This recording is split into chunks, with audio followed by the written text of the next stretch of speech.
Hi friends, Karthigai Deepam சீரியலில் அடுத்தது என்ன அப்படின்ற அந்த பரபரப்பான நிகழ்வு தான் இந்த வீடியோவில் பார்க்க போகிறோம். நம்ம சேனலை ஃபர்ஸ்ட் டைம் விசிட் பண்ணுறீங்கன்னா மறக்காமல் சப்ஸ்கிரைப் பண்ணிக்கோங்க. வீடியோ ரொம்ப இன்ட்ரெஸ்டிங்காக இருக்கும். வாங்க வீடியோக்குள்ளே போகலாம். நம்ம கார்த்தியும் ரேவதி 2 பேருமே கோயிலுக்கு போகிறாங்க.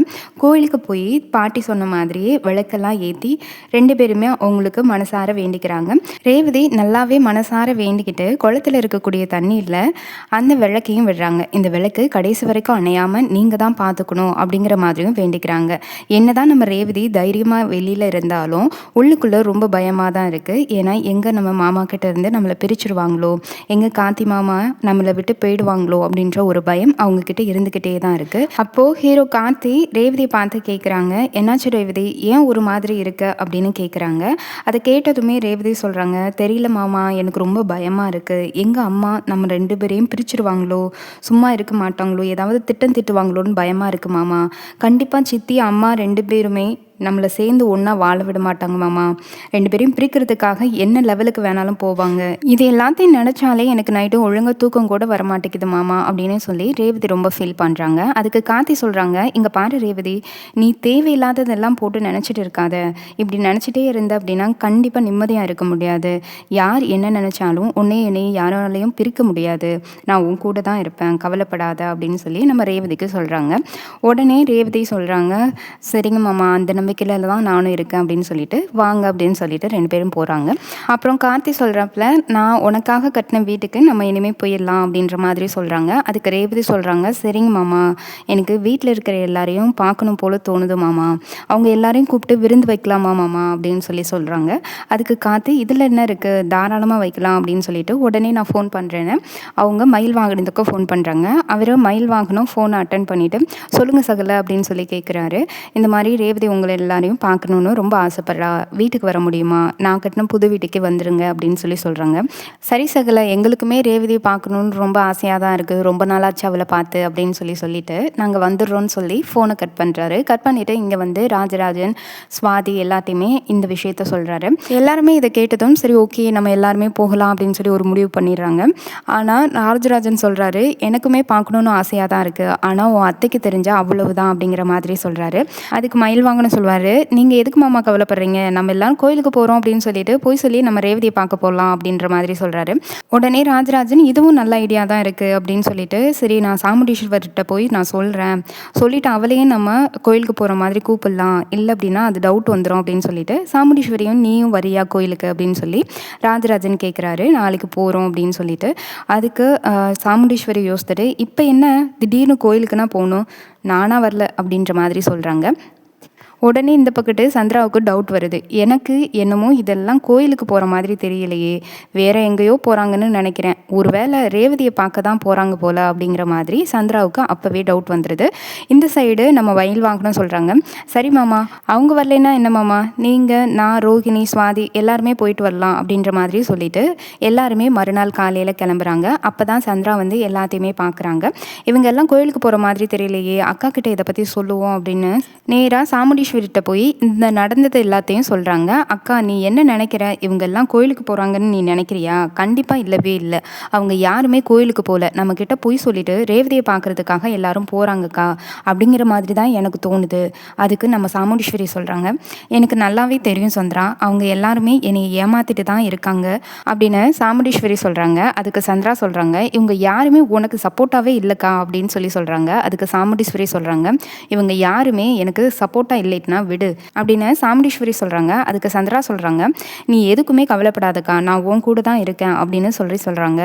என்னமோ தைரியம் சொல்கிற மாதிரி சீனை போட்டுட்டு இருக்காங்க.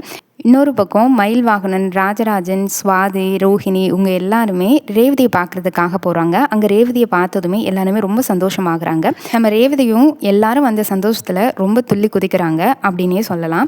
இன்னொரு பக்கம் நம்ம சாமுண்டீஸ்வரி, சந்திரா 2 பேருமே சேர்ந்து ரேவதியை எப்படியாச்சும் கார்த்திகிட்ட இருந்து பிரிக்கணும் அப்படின்ற மாதிரி ஒரு பிளான் போட ஆரம்பிக்கிறாங்க. திரும்பவும் நம்ம ரேவதியோட ஃப்ரெண்டை வச்சு கார்த்திகிட்ட க்ளோஸாக பழகிற மாதிரி அவங்கள பழக விட்டு நம்ம ரேவதியிட்ட இருந்து கார்த்தியை பிரித்து நம்ம ரேவதியை நம்ம வீட்டுக்கு கூட்டிகிட்டு வந்துடலாம் அப்படின்ற மாதிரி 2 பேரும் பிளான் பண்ணுறாங்க. ரேவதியோட ஃப்ரெண்ட் கிட்ட உனக்கு நான் எவ்வளவு பணம் வேணாலும் தரேன், ஆனால் நீ கார்த்தி ரேவதி 2 பேருமே பிரிக்கிறதுக்கு என்ன பண்ணணுமோ அதை பண்ணணும் அப்படின்னு சொல்ல, இதை கேட்டதுமே ரேவதியோட ஃப்ரெண்டு கொஞ்சம் யோசிக்கிறாங்க. ஆன்ட்டி இதனால எதுவும் பிரச்சனை வருமா அப்படிங்கிற மாதிரி கேட்குறாங்க. அதுக்கு நம்ம சந்திரா சொல்கிறாங்க, என்ன பிரச்சனை வந்தாலும் அதை நாங்கள் பார்த்துக்குறோம். உன்னோட வேலை ரேவதி கார்த்தி 2 பேரையுமே பிரிக்கிறது அப்படிங்கிறது தான். அதுக்கு என்ன பண்ணணும் அப்படின்னு நல்லாவே உனக்கே தெரியும்னு நினைக்கிறேன். நான் சொல்ல வேண்டிய அவசியம் இருக்காதுன்னு நினைக்கிறேன் அப்படின்னு சொல்லி சந்திரா சொல்கிறாங்க. அதுக்கு ரேவதியோட ஃப்ரெண்ட் சொல்கிறாங்க, எனக்கு நல்லாவே புரியுது ஆன்ட்டி.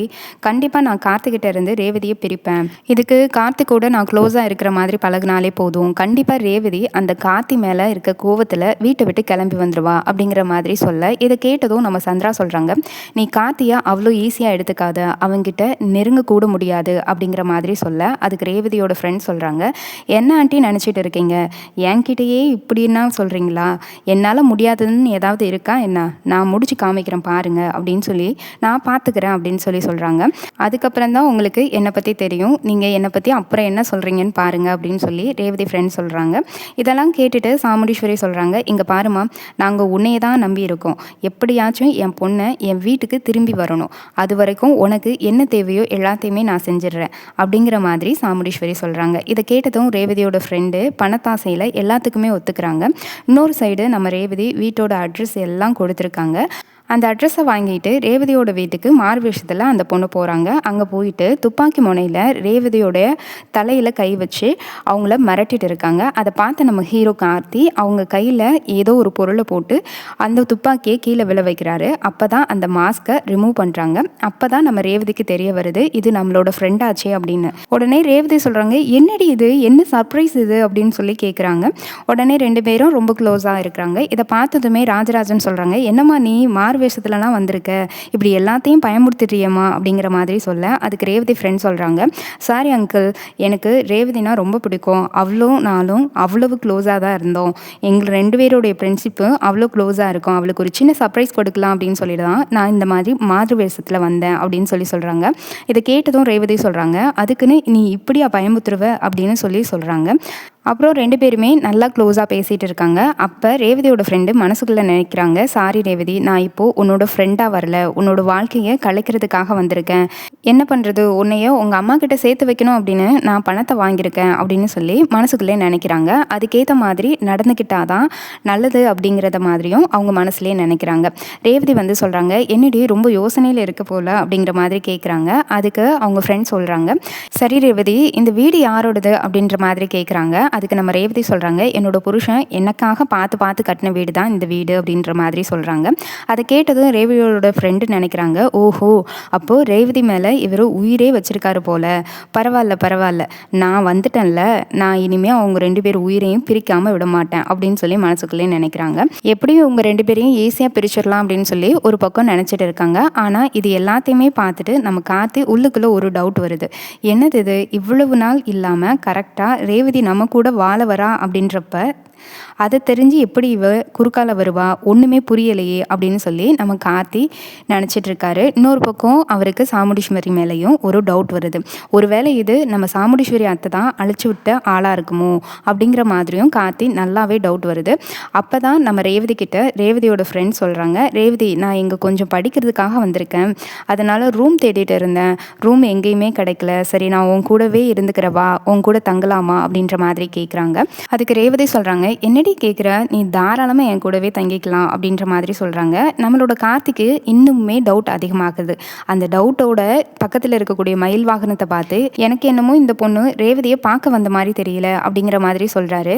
அதுக்கு மயில் வாகனம் சொல்கிறாங்க, சகல, நீங்கள் நினைக்கிற மாதிரி தான் நானும் யோசிக்கிறேன், எனக்கு என்னமோ அந்த பொண்ணு சின்னத்தை ஏதாவது ஒரு பிளானை போட்டு அனுப்பிச்சிருப்பாங்களோ அப்படின்னு தோணுது அப்படிங்கிற மாதிரி சொல்ல, அதுக்கு நம்ம கார்த்தி சொல்கிறாங்க, பரவாயில்ல, அவங்க என்ன செஞ்சாலும் என்னையும் ரேவதியும் பிரிக்கவே முடியாது, அவங்களுக்கு தெரியல, அதனால தான் இந்த மாதிரி எல்லாம் ஒரு ரூட்டில் போயிட்டுருக்காங்க அப்படின்ற மாதிரி நம்ம கார்த்தி மயில் வாகனத்துக்கிட்ட சொல்கிறாங்க. ஆனால் உண்மையிலே ரேவதியோட ஃப்ரெண்டை பார்க்கும்போதே தெரியும், கார்த்தியை பார்த்து செம்மையாக ஜொல்ல விடுவாங்க. அது மட்டும் இல்லாமல் ரேவதியை கார்த்திக்கிட்ட இருந்து பிரிச்சுட்டு கார்த்தியை நம்ம கல்யாணம் பண்ணிக்கலாம் அப்படிங்கிற மாதிரியும் அவங்க மனசுகளே நினச்சிட்டு இருப்பாங்க. ஏற்கனவே ஃபர்ஸ்ட் சீசன்லேயே தீபாவோட ஃப்ரெண்டாக ரம்யா வந்துடுவாங்க. அந்த கேரக்டர் உள்ளே வந்ததுக்கப்புறம் என்னென்ன பிரச்சனைனா வந்துச்சு, எப்படி அந்த கதைக்களம்னா போணுச்சு அப்படின்ற அப்படின்றது எல்லாருக்குமே தெரியும். கடைசியில் மலை மேலே இருந்து 2 பேருமே விழுந்து 2 பேரோட கதையும் முடிச்சுட்டாங்க. அதே மாதிரி தான் கார்த்திகை தீபம் சீசன் 2ல் இப்போ ரேவதியோட ஃப்ரெண்டை இறக்கியிருக்காங்க. இது அடுத்தடுத்த எபிசோட்ஸில் எப்படி போகுதுன்னு தான் தெரியும். அதே நேரத்தில் சந்திரா வந்து அவங்க அக்கா கிட்ட சொல்லியிருக்காங்க, அக்கா நம்ம இப்போ அனுப்பிச்சிருக்க ஆயுதம் தான்க்கா நம்மளுக்கு மிகப்பெரிய பிரம்மாயுதம். அவள் அங்கே கார்த்தி வீட்டுக்கு போனாலே பாதி வேலை அங்கே முடிஞ்சிருச்சுக்கா. ரேவதியோட ஃப்ரெண்டு அண்ட் கார்த்தி இவங்க 3 பேருக்கு நடையில் நடக்கக்கூடிய மிகப்பெரிய பிரச்சனை தான் அடுத்தடுத்த எபிசோடில் உங்களுக்கு வரப்போகுது. இந்த வீடியோ உங்களுக்கு பிடிச்சிருந்தா மறக்காமல் லைக் பண்ணுங்கள். இது மாதிரி ரெகுலர் இன்ஃபர்மேஷனுக்கு சேனலை சப்ஸ்கிரைப் பண்ணிக்கோங்க.